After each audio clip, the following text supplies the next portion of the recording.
in our world, has been a dynamic of making choices and or developing situations that then we remain stuck in, entrapped in, encumbered by, impaired by, obscured by, or rendered less capable than we might wish to be, or less free, or less conscious, or less empowered than we might wish to be.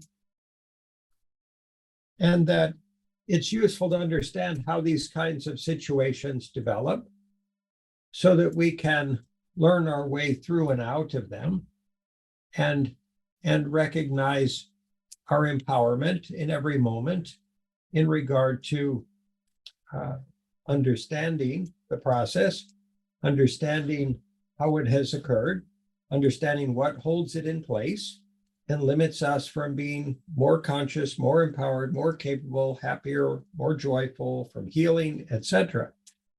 So in the dynamic of choice, choice unfolds lifetime by lifetime, and we then live in this lifetime as a result of our prior choices quite often. The karmas that the choices in prior lifetimes have generated, or the choices that we've effected in this lifetime and are now living the results of.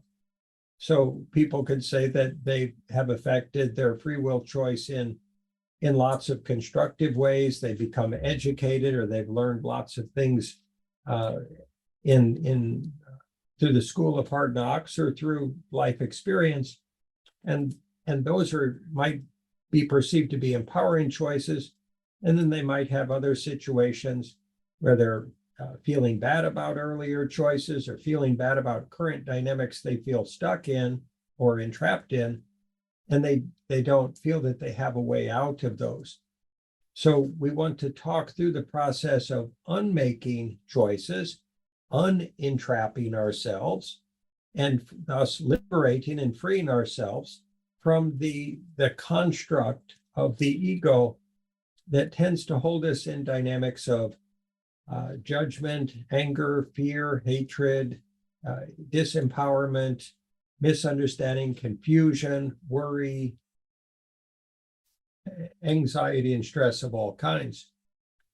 And we want to ask first, I assume that you folks have felt these experiences in your lives, these emotions, and that you may not always fully feel that you understand how you've gotten into those emotional states or mindsets or approaches to life or relationship that you feel you can't change, or you feel have taken on a life of their own and are creating your reality for you moment by moment, day by day, and conversation by conversation, or relationship by relationship.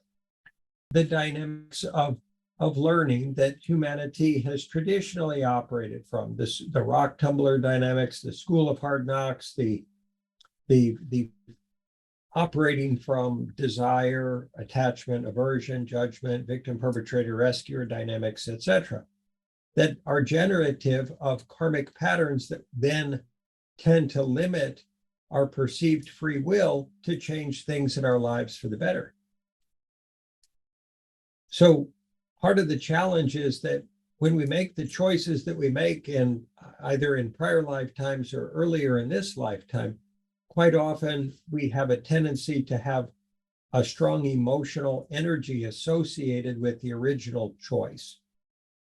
So for example, if we said, I'll never allow myself to be hurt again, or I'll never allow myself to be betrayed again, or I'll never allow myself to trust anyone again, or I'll never trust this person, or I'll never trust a man, or I'll never trust a woman. Those kinds of choices that people can make, they create a sort of bookmark in our lives that then becomes a point of interpretive and decisional reference that then becomes an impairment, an obscuration, a limitation, or an encumbrance on our free will capacity in the present moment, to operate outside the influence of. In a way, we're talking to ourselves as we live our life. Our earlier selves talking to our present selves, telling our present selves, this is reality, this is the way things have to be, this is what you should say, this is what you should do, this is what you shouldn't say, and what you shouldn't do. And if you operate outside these self-expectational boundaries of our prior choices and recordings of those choices, along with the strong emotional charge energies, if you do that, then you will be somehow wrong, bad, abandonable, unacceptable, not valid, that you might lose something, status, power, influence, attention, transaction or exchange capacity, or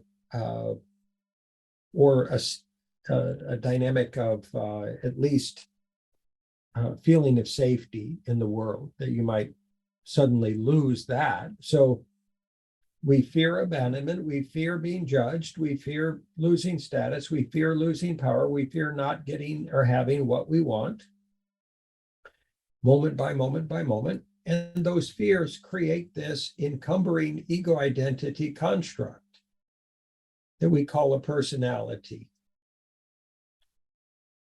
And then we operate from it as if it's who we are, even though it's not who we are. It's what we've been conditioned to assume or believe we are, to operate as if we are. And it's like putting oneself in a straitjacket, emotionally, mentally, emotionally, spiritually, and energetically.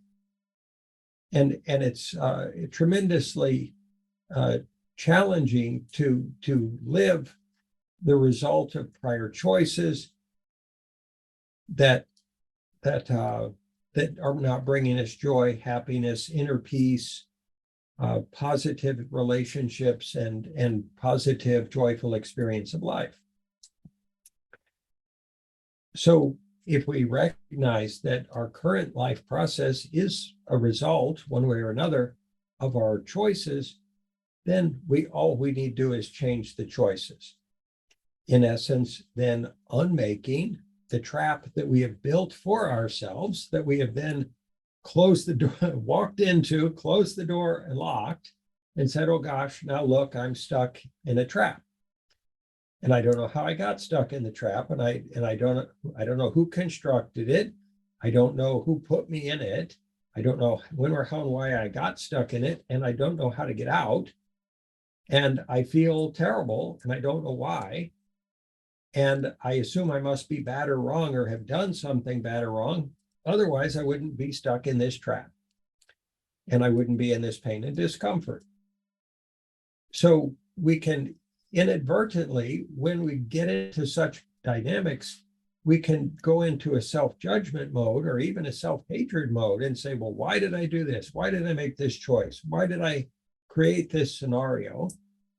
And we kind of wind it even tighter into our systems and render ourselves less capable of just opening the door and walking out of the trap.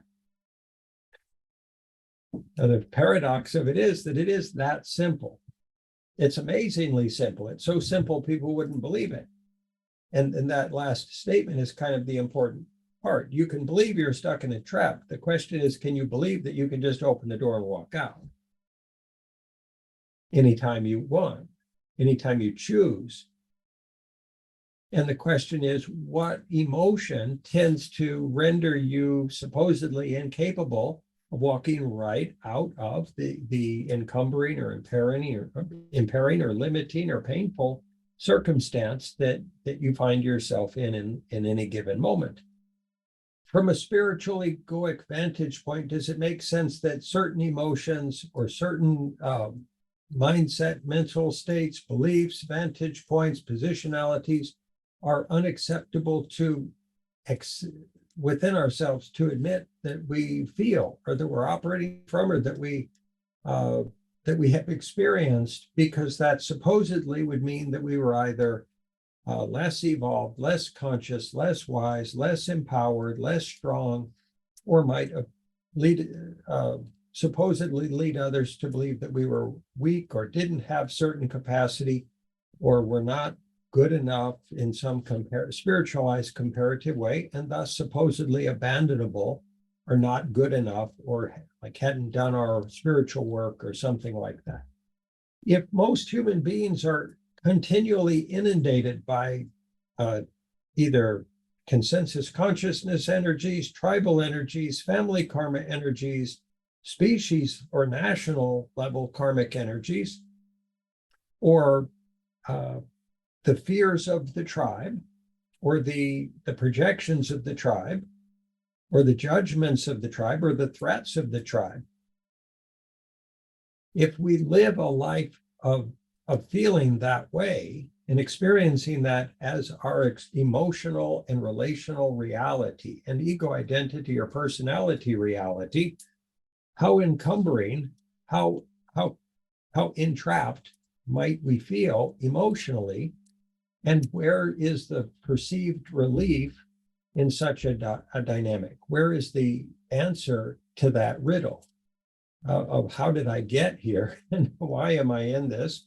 What am I going through? Why am I going through it? How do I get out of it and or relieve the pain and discomfort of the energies, the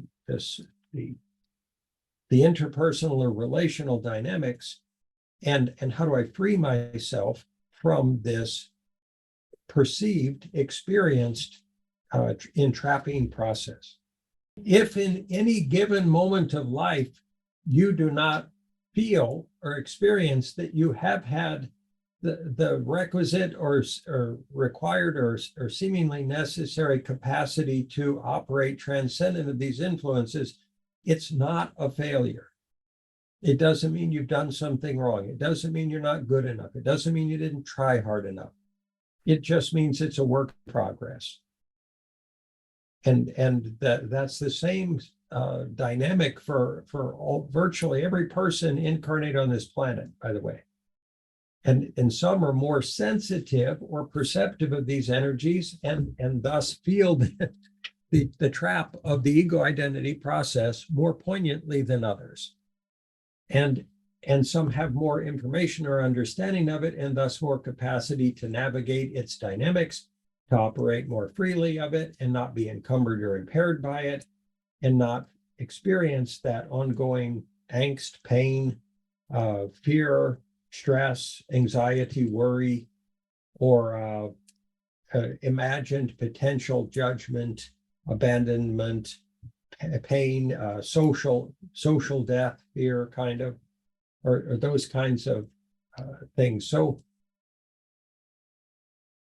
the question is, have we all in our own way, if we have a personality and an ego identity, have we been participant in its construction?